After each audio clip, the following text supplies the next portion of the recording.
जय हिंद दोस्तों। आज का हमारा एक इकलौता टॉपिक है जिसमें हमने रखा है समांतर प्लेट संधारित्र की धारिता। फिर बोलेंगे सर इसमें नया क्या है ना। तो समांतर प्लेट संधारित्र की धारिता हमें ज्ञात तो करनी है, लेकिन उसके साथ साथ उसमें कंडीशन है कि प्लेटों के बीच आंशिक रूप से परावैद्युत पदार्थ रखा हो।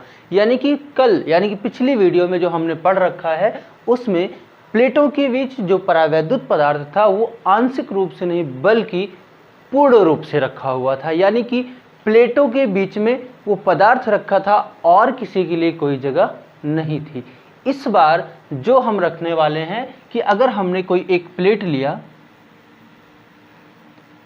और इसे धन आवेश से आवेशित किया और इसके सामने दूसरी प्लेट थी जिस पर ऋण आवेश भीतर की ओर उत्पन्न हुआ और इसका संबंध हमने किससे कर दिया? पृथ्वी से। ये तो इसको नाम दे देते हैं x और y। ये तो हमारा संधारित्र हो जाता है। अब इसके बाद यदि हम ये देखते हैं कि इस प्लेटों के बीच में कोई परावैद्युत पदार्थ पूरी तरह, यानी कि इस प्लेट से इस प्लेट के बीच की दूरी को यदि हम d मान लेते हैं तो जो परावैद्युत पदार्थ की मोटाई है वो भी d ही होनी चाहिए। तो एक तो हम इसे पढ़ चुके हैं और दूसरा है यदि हम इसमें जो परावैद्युत पदार्थ रखते हैं उस पदार्थ को पूरी तरह इसमें नहीं होना चाहिए, कुछ एरिया इसका खाली रखते हैं। यानी कि परावैद्युत पदार्थ की जो मोटाई है वो कितनी मान लेते हैं? t मान लेते हैं। ऐसी स्थिति में इस कैपेसिटर की जो धारिता होगी C वो कितनी होने वाली है, इसी पे आज हम चर्चा करने वाले हैं। एक बार फिर से दोहरा देते हैं, यदि प्लेटों के बीच में कोई परावैद्युत पट्टी रखी हो जिसकी मोटाई T हो, यानी कि जहां आप यहां दिखा सकते हो जहां D इज ग्रेटर देन क्या हो? T की हो, यानी कि ये दूरी T से ज़्यादा हो, अर्थात ये पूरी तरह हमारा परावैद्युत पदार्थ जो इसमें रखा हुआ है ये पूरी तरह ना हो, इसमें बीच बीच में कुछ वायु भी भरी हो। ये वायु है, मैंने डैश डैश से वायु को दिखा दिया।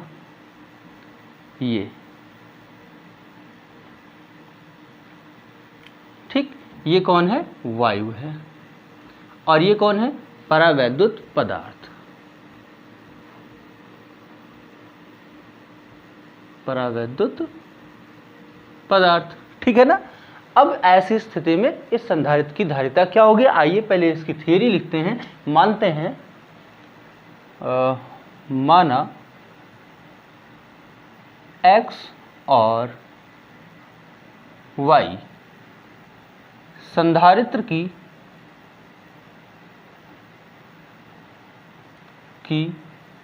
दो प्लेट जिनका क्षेत्रफल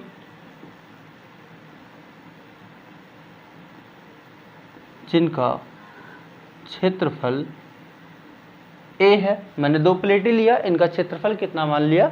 A है, जिन्हें हम प्लस QR, या आप ऐसा लिख सकते हैं प्लेट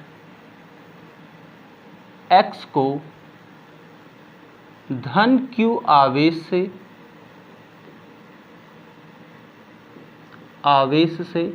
आवेशित किया जाता है। आवेशित किया जाता है। इन प्लेटों के बीच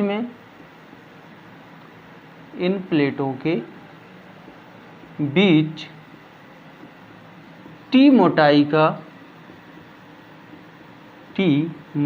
का K परावैद्युतांक वाला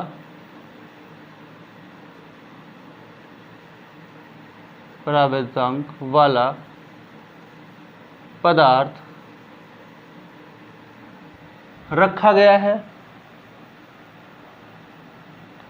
गया है।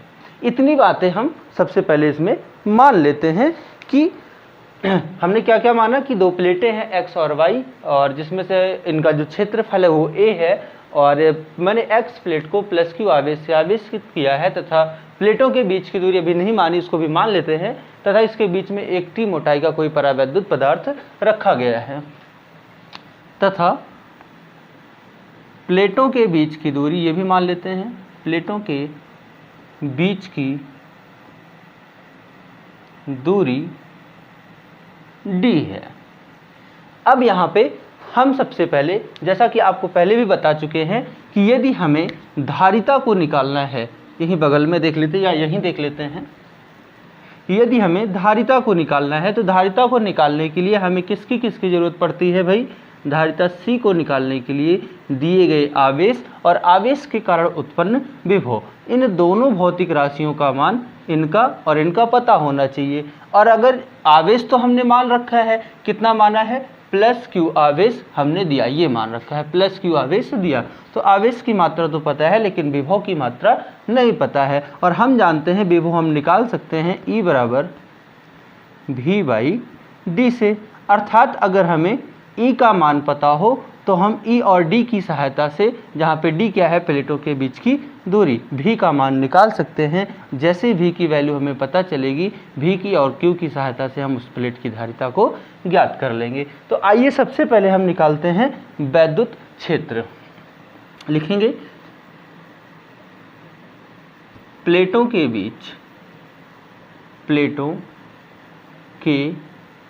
बीच वायु में वैद्युत क्षेत्र, वायु में वैद्युत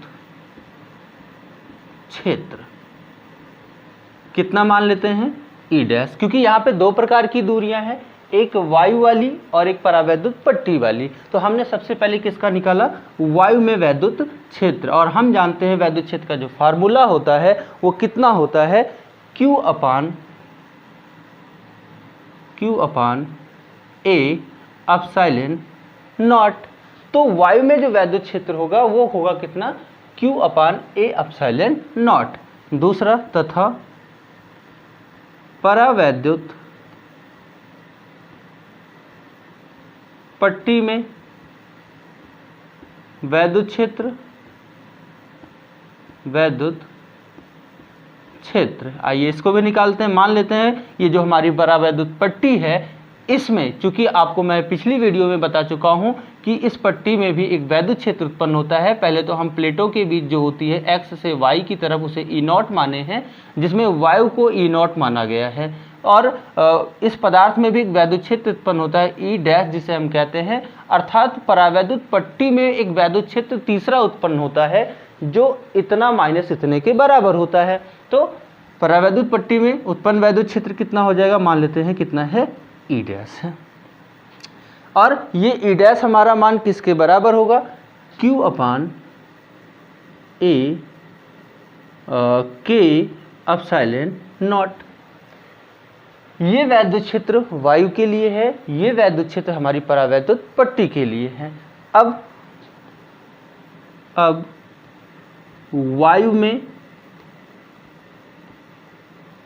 विभव, मैंने क्या क्या निकाला? पहले वायु में वैद्युत क्षेत्र और दूसरा निकाला वायु में परावैद्युत पट्टी में वैद्युत क्षेत्र। अब हम क्या निकालने चल रहे हैं? जैसे वायु में वैद्युत क्षेत्र निकाला, अब हम वायु में वैद्युत विभव निकालते हैं। तो हम जानते हैं V बराबर होता है E इंटू डी, जहाँ पर E है वैद्युत क्षेत्र और D क्या है? प्लेटों के बीच की दूरी। तो V बराबर ये हो जाएगा आपका E इंटू डी का मान हमारे पास कितना है? वायु में दूरी को अगर हम जांच करते हैं तो टोटल दूरी कितनी है? D है, और जिसमें से T मोटाई का हमारा परावैद्युत पदार्थ रखा हुआ है। तो ऐसी स्थिति में सिर्फ वायु वाली दूरी कितनी बची? D में से T को हमें घटा देना पड़ेगा। तो ये हो जाएगा D माइनस T। ये कौन सा विभव है हमारा? आप चाहो तो E का यह मान यहाँ रख सकते हैं, V is equal to Q upon A epsilon not into D minus T। ये आ गया वायु का विभव। इसे आप समीकरण 1 मान सकते हैं। और आगे बढ़ते हैं। अब निकालेंगे परावैद्युत पट्टी में उत्पन्न विभव। परावैद्युत पट्टी में उत्पन्न विभव, इसे मान लेते हैं कितना, V डैश, और ये V डैश का मान किसके बराबर होगा, E डैश इंटू डी, यानी कि परावैद्युत पट्टी की मोटाई। डी मैं इसलिए लिख रहा हूँ क्योंकि विभव प्रवणता की परिभाषा में आप इसे डी ही लिखते हैं, आप यहाँ टी भी लिख सकते हैं, क्योंकि इस बार परावैद्युत पट्टी की मोटाई हमें लिखनी है। तो V dash is equal to E dash का मान हमारे पास कितना है, ये Q अपान ए के एप्सिलॉन नॉट, Q अपान ए के एप्सिलॉन नॉट इंटू टी। ठीक, तो हमने दो जगह का विभव निकाला, एक वायु में कितना विभव उत्पन्न हो रहा है, दूसरा परावैद्युत पट्टी में कितना विभव उत्पन्न हो रहा है। अब यदि हम प्लेटों के बीच उत्पन्न कुल विभव को निकालना चाहें तो इन दोनों विभव को जोड़ना पड़ेगा। तो लिखते हैं, अर्थात प्लेटों के बीच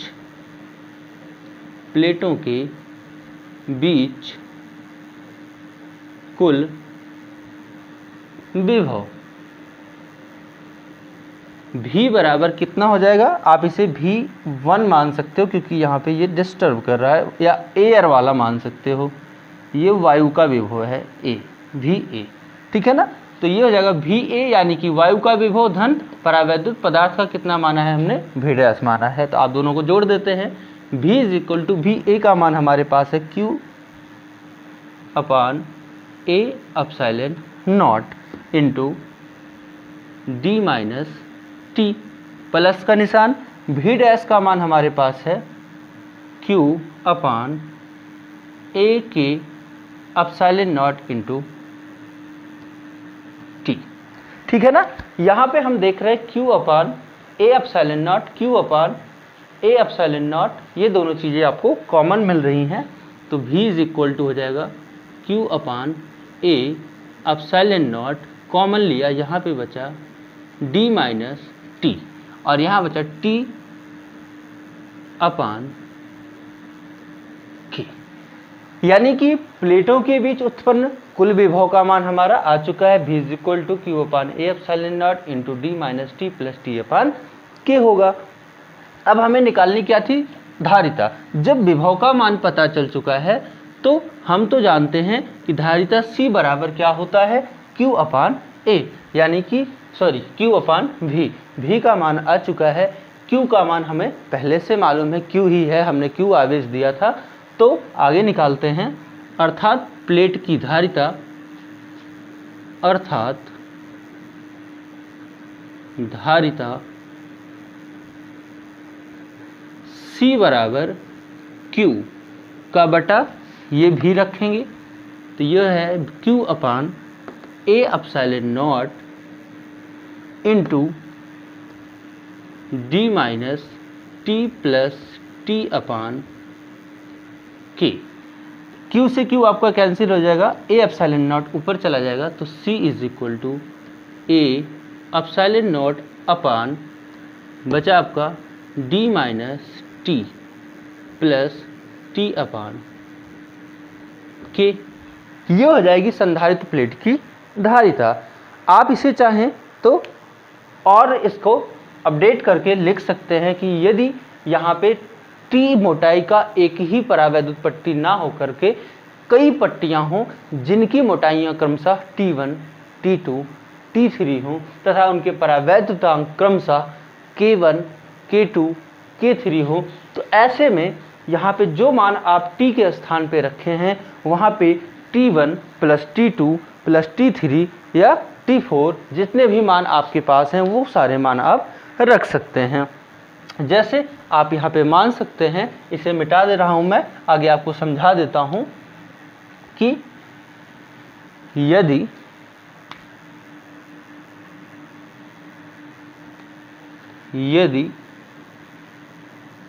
T1 T2 dash dash dash Tn मोटाई के कई पदार्थ जिनका परावैद्युतांक क्रमशः K1 K2 Kn हो तो C बराबर आपका क्या हो जाएगा formula A epsilon naught upon D minus T1 plus T2 plus Tn एक ब्रैकेट में, और आगे जो आपको मान दिया गया है प्लस